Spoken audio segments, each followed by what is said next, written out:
আপনি আজ থেকে এখানে থাকবেন না, চিরকোটায় থাকবেন। এক্ষুনি জিনিসপত্র নিয়ে যান এখান থেকে, নিয়ে যান। কি করছেন এসব? কি করবেন? বন্ধ করুন, বন্ধ করুন। আমি তো আগেও বলেছিলাম যে আমি এই ঘর থেকে কোথাও যাব না, আর আজকে আমি সেটাই বলছি। সেই সুযোগ আপনার আর নেই। আপনি নিজেই বলেছিলেন নিজেকে নির্দোষ আর দাদাকে অপরাধী প্রমাণ করতে না পারলে আমি যেটা বলবো সেটা আপনি শুনবেন, আর সেই শর্তে আপনি রাজিও ছিলেন। আপনি এখান থেকে বেরিয়ে যান। Just get out, get out. Well done Rangan, well done. আমি তো ঠিক এরকম কিছুই তোমার থেকে এক্সপেক্ট করছিলাম। এই বাড়িতে একমাত্র তুমিই ছিলে যে আমার আর অভিষেকের থেকে সবকিছু কেড়ে নিতে পারতে, কিন্তু আমরা এমন গেম প্ল্যান করেছি যে তুমি সারা জীবনেও অম্বরীশ লাহিড়ীর সামনে মাথা উঁচু করে দাঁড়াতে পারবে না। রঙ্গন বাবু, আজ আপনি আবার নিজেদের মানুষকে বিশ্বাস করে এই তুতেকে ভুল বুঝছেন, কিন্তু একদিন না একদিন এই সত্যিটা আপনার সামনে আসবে, আর সেই দিন আপনি বুঝতে পারবেন এই তুতে আপনাকে যা যা বলেছিল সব সত্যি। আর আপনারা কি বলছিলেন ওই যে জানি কি শাক থেরাপি? হ্যাঁ, শাক থেরাপি। ওইসব কিচ্ছু নয়, সবকিছু মিথ্যে। আপনার দাদা বরাবরই সুস্থ ছিলেন, এমনকি নিজের পায়ে দাঁড়াতে পর্যন্ত পারতেন। শুধুমাত্র আপনাদের সামনে উনি হুইল চেয়ারে বসে নাটক করে যেতেন, আর আজকে নিজের প্রাণ বাঁচানোর জন্য আপনাদের সবার সামনে দাঁড়িয়ে পড়তে বাধ্য হয়েছিলেন উনি। তুতে,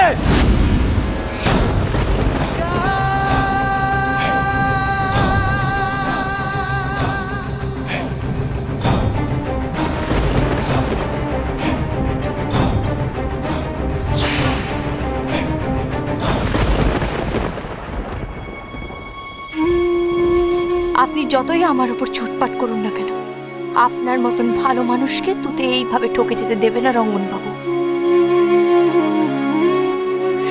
তাই আজ থেকে তুতে তার পথ বদলাবে। কি হলো? এভাবে তাকিয়ে আছেন কেন? আমি ভাবতাম আপনার অনেক বুদ্ধি, এমনকি কাকুমনিও বলতো যে ছোটবেলায় আপনি পড়াশোনায় খুব ভালো ছিলেন, কিন্তু এখন আমার কি মনে হয় জানেন তো, আপনি টুকলি করে পাশ করেছেন। আমি টুকলি করে পাশ করেছি? হ্যাঁ, আর না তো কি। সরুন তো। টুকলি, টুকলি মানে বোঝেন না? যদি মাথায় বুদ্ধি থাকতো তাহলে সত্যিটা দেখার চেষ্টা করতেন, মাথাটাকে একটু কাজে লাগাতেন। তা না করে আপনি কি করলেন, সব বুদ্ধিটা এই তুতেকে জব্দ করার পেছনে লাগিয়ে দিলেন, আর কোনো কিছু ভাবার তো আপনার কাছে সময়ই নেই। রঙ্গনবাবু, আজকে আপনি এই তুতেকে বের করে দিচ্ছেন তো, কিন্তু দেখবেন আপনি নিজে আমাকে এই ঘরে ফিরিয়ে আনবেন, কারণ এই তুতেই পারে আপনার পরিবারকে রামধনুর মতন 7 রঙে রাঙিয়ে দিতে।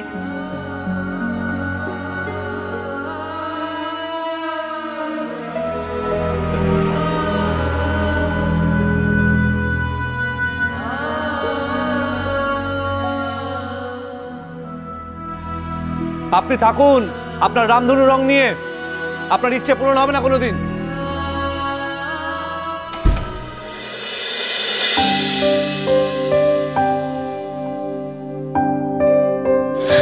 মাগো, ইস,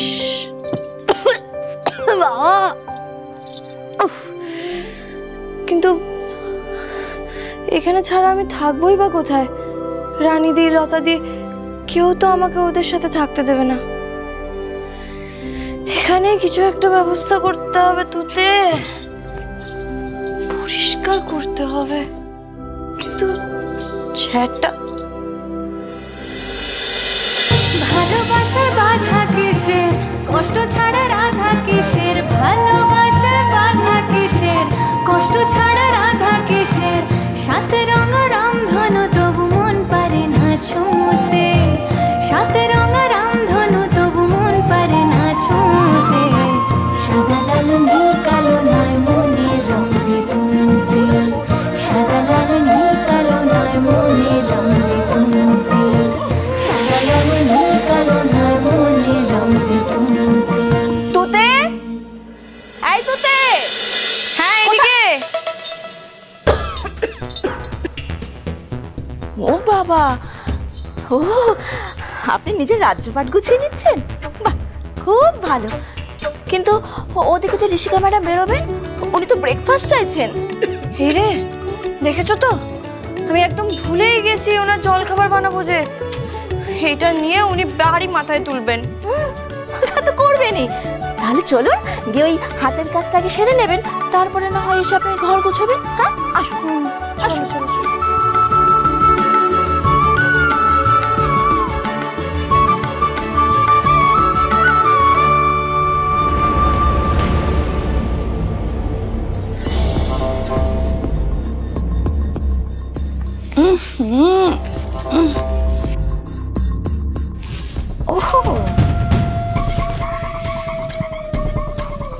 এইগুলোই তার মানে পিসিমণির দেওয়া শাড়ি। থুতে এই কয়েকটা গিফটের শাড়ি পেয়ে নিজেকে এই লাহিড়ী বাড়ির বউ ভাবতে শুরু করে দিলে তুমি। এবার তাহলে দেখো সৌমিলি কি করতে পারে।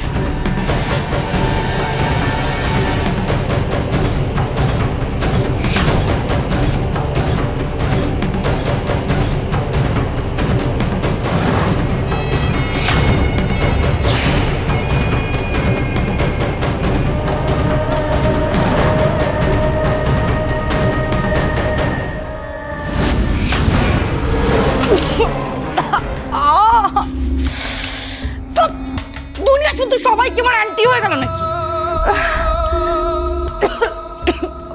এই ধুলোর মধ্যে থাকলে আমার অ্যালার্জি হয়ে যাবে।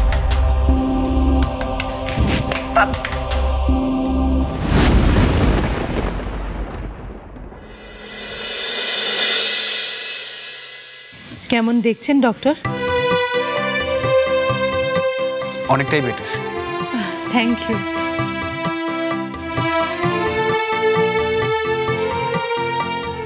এতদিনে মা আমাদের দিকে মুখ তুলে তাকিয়েছেন। কতদিন পর তুই আবার নিজের পায়ে দাঁড়াতে পেরেছিস বলতো? আমার যে কি আনন্দ হচ্ছে। এই ছোট তোর মনে আছে আমি মানত করে রেখেছিলাম ও সুস্থ হয়ে গেলে আমি ঋষিকেশে গিয়ে আশ্রমে পুজো দিয়ে আসবো? মনে নেই আবার? এইসবের এখন কি দরকার বলো তো? আমি তো সবে দাঁড়াতে পেরেছি, কবে যে হাঁটবো আমি নিজেও জানি না। ও মা, এসব নেগেটিভ কথা ভাববি না। দাঁড়াতে যখন পেরেছিস হাঁটতেও ঠিক পারবি। কি ডক্টর, তাই তো? হ্যাঁ তাই তো। যেটা মেডিকেল সায়েন্স এতদিন অবধি করতে পারেনি সেটা কিন্তু আপনার মায়ের বিশ্বাস দ্বারা সম্ভব হয়েছে। আপনি আপনার মায়ের কথা অনুযায়ী বাইরে থেকে ঘুরে আসুন না কয়েকদিন, আমি আপনাকে পারমিশন দিচ্ছি। ওকে, অল দ্য বেস্ট। আজ তাহলে আমি আসি, আর আপনারা ফেরার পর আমাকে একটা ফোন করবেন, আমি এসে ওনাকে চেক আপ করে যাবো। আচ্ছা, নমস্কার। নমস্কার।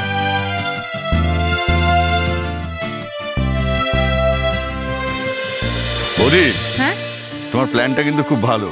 আচ্ছা দাদা, এরকম তো হতে পারে, আমরা তো আজকে দিল্লি যাচ্ছি ইভিনিং ফ্লাইটে, ক্লায়েন্ট মিটিং। আমরা যদি সবাই মিলে দুদিন ঘুরে আসি। মা, তুমি তো জানো বাবা এসবে বিশ্বাস করে না, কেন জোর করছো? করছি এখন, লৌকিক অলৌকিক সবেতেই বিশ্বাস করছি। হয়তো রাগিনীর বিশ্বাসী এইসব হয়েছে।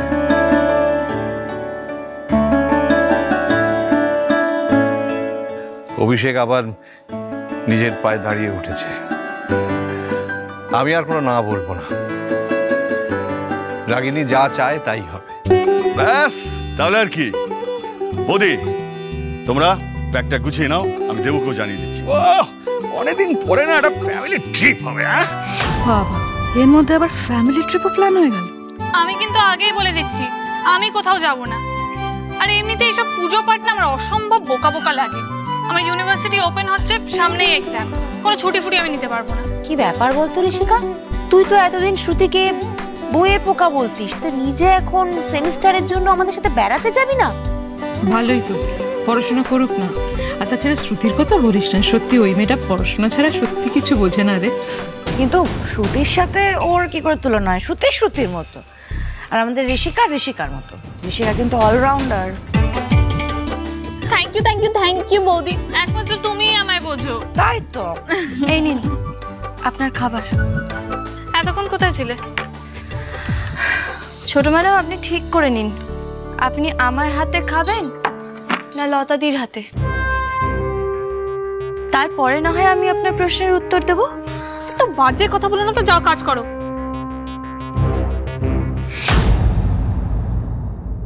এ কি দিদি ভাই, আপনার মুখে কালি লেগে আছে কেন?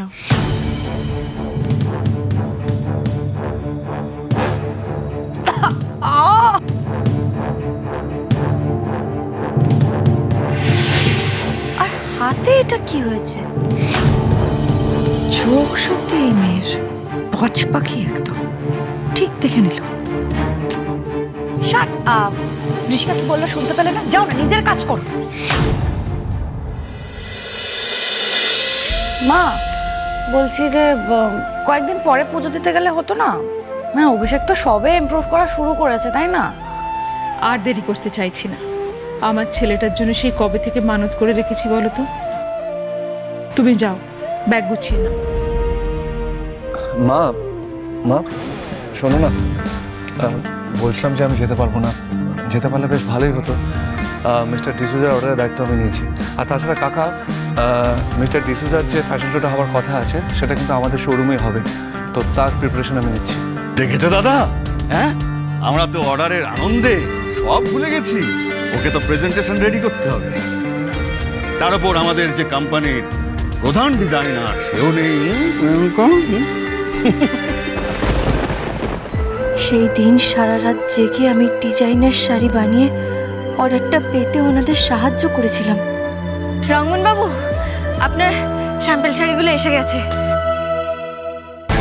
আজ রঙ্গনবাবু সেইটা ভুলে গেলেন। ঠিক আছে, আমিও হাল ছাড়ছি না।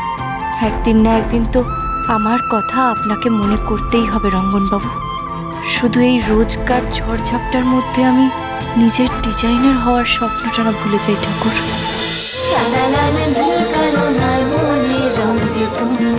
চলো চলো চলো চলো চলো পাল্টা।